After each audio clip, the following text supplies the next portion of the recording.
Hello everyone, and welcome to this super important presentation that's going to give you those insider tips and tricks to help you master the SAT reading section.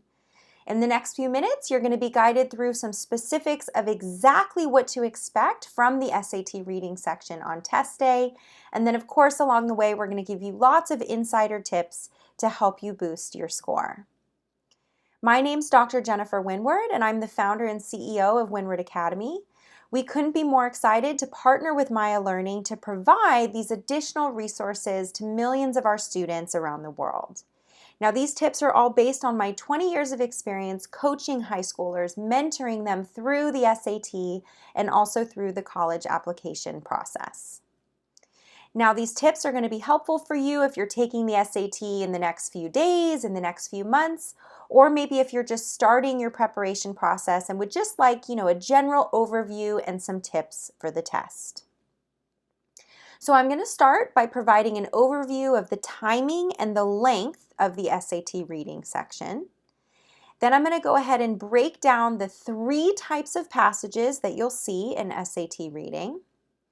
Then we'll go through some diagrams that are going to break down the types of questions and how frequently they're tested. Now, it's critically important for you to know this frequency information so that as you plan your studying, you can do so accordingly and really focus on those high impact lessons first, right? So if you know that something is tested super frequently, we want you to know that so that then you can prioritize studying that content that you're going to see the most. Lastly, I'm going to give you my top 3 tips based on where I've seen students make the most mistakes in the SAT reading section. So let's start with the overview. The SAT reading section has 52 questions. So that's coming from 5 passages. Now, 3 of the passages have 10 questions, and 2 of the passages have 11 questions. And students have 65 minutes to complete those 5 passages, which again is 52 total questions. Now, I do give my students a little kind of insider time check that they should do for themselves because we have 5 passages total. After doing 3 passages, when you look at the time, you should have about 25 to 26 minutes left. By the way, 65 minutes is a long time, right, to just kind of sit and just jam through questions on reading, right? It takes a lot of mental energy to really focus on the passages, read the questions carefully, find the answers in the passage, right? So be prepared that the SAT reading section is first. You show up in the morning, you sit down, the proctor goes through the instructions. When you open that booklet, you are starting with reading and it's 65 minutes. So don't be caught off guard. Show up knowing what to expect so that you're ready to jump in. All right, so let's go through the 3 types of passages. The first type of passage is a single passage, and it's going to look something like this, right? You have a little overview of how many questions are coming based on the passage. It will then give you a brief summary of where the passage is coming from. And then what I've kind of snipped for you, right, is the beginning of the passage and then showing you that this passage ends at line 81. So it's just one full passage, all just about this one concept from this one, section that the SAT has taken. And then you would have questions that follow this single passage. The next passage type is a dual passage. So what I've snipped for you here is for your ability to basically see, okay, instead of one passage that's 90 lines long, there are 2 passages that are each 45 lines long, right? So you're still reading the same amount in a dual passage, sometimes even a little bit more than in a single passage. It's just that it's divided up into 2 passages. And the reason they have this kind of dual passage structure is so that they can ask you questions, right? So what is something where the author of passage 1 and passage 2 would agree? What is something where they would disagree? If X, Y, Z is true, is that supported by the first passage or the second passage or both or neither, right? Where you have to really understand the 2 passages, what's the same and what's different between them, because both passages will be on similar topics. All right, the third passage type in the SAT reading is single passage with figures and tables. So what I've snipped for you here is I want you to be able to see, okay, I'm going to have a passage, right? The passage, of course, is not this short. I've just kind of snipped it there at line 15, but I want you to see that you will read a passage that's usually about 50 to 60 lines long, and then there will be a table, or there will be a figure, or there will be something that goes with the passage. All right, so now that you know the three types of passages, single passage, dual passage, or a single passage that also has figures and tables, next, let's go over that specific breakdown of the types of questions that you will see and how frequently you will see them. All right, so what I'm going to do is I'm going to go through the top five most frequently asked questions, and I'm going to give you an example of each question type so that you can really visualize what I'm discussing. So let's start with the question type that comes up the most.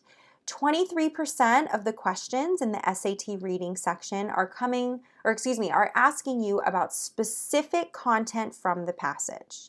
So what does that look like, right? That basically looks like a question like this number 13. The authors indicate that people value gift giving because they feel it does what? So somewhere in the passage, there is a sentence or a few sentences that tell you why people value giving gifts. So the majority of the questions will look like this. They're not going to say according to the first paragraph, according to line 20. They're not giving you any hint of where to find the answer. So they're asking specific information that comes directly from the passage, but you have to know where in the passage it's described, and they don't give you any hints of where to find it.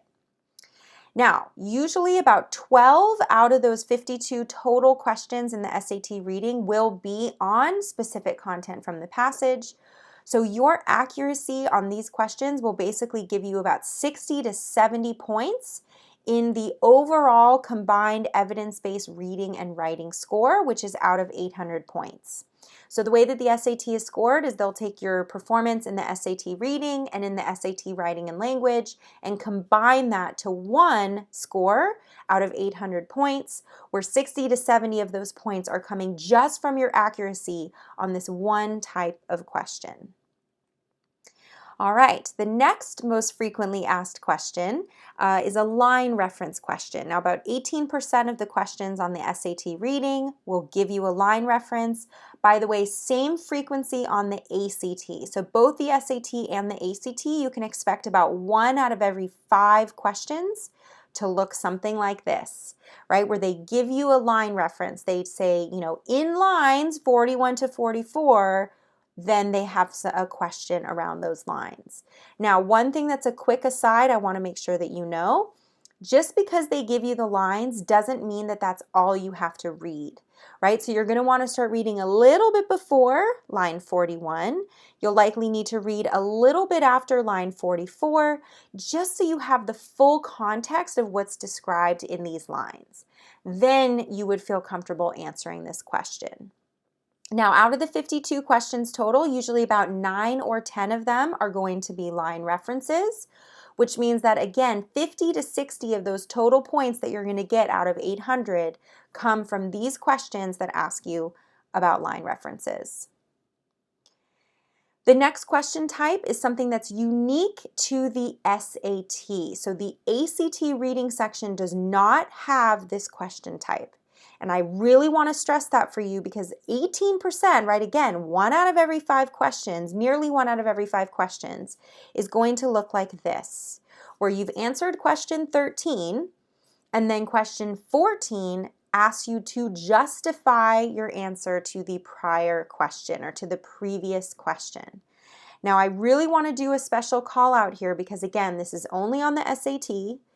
It's a lot of questions, right? Again, 9 or 10 out of 52 is going to give you 50 to 60 points just on how accurate you are with justifying with evidence why you answered the prior question the way you did. I call this out and I want to make sure you know about this because, again, it's just on the SAT. The ACT does not have questions like this. And it's important for you to know that these questions are going to come up, again, almost 1 out of every 5 questions, because in the big picture, every time you answer a question, you should be finding lines to justify it.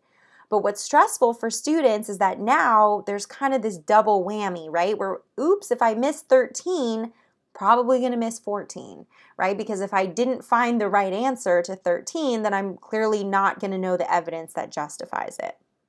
So what does that mean for you when you see these questions, when you see the back-to-back 13, 14, where 14 is asking you to justify 13? Just be extra careful, okay? Because if you can just really, really zone in, okay, I know that I'm going to have to get 13 and then I'm going to have to justify it in 14. If you can mentally get yourself into that space, it'll help you. And so we're talking about a lot of points here, right? Just from this one question type, 50 to 60 points. All right, what comes next? So the next most frequent SAT reading question is vocabulary in context. Now we do see more questions like this on the SAT than we do on the ACT. The SAT still does test vocabulary a bit more. Now the vocab will always be in context, so you'll be given a line and they'll ask you, in this line, what does this word most nearly mean?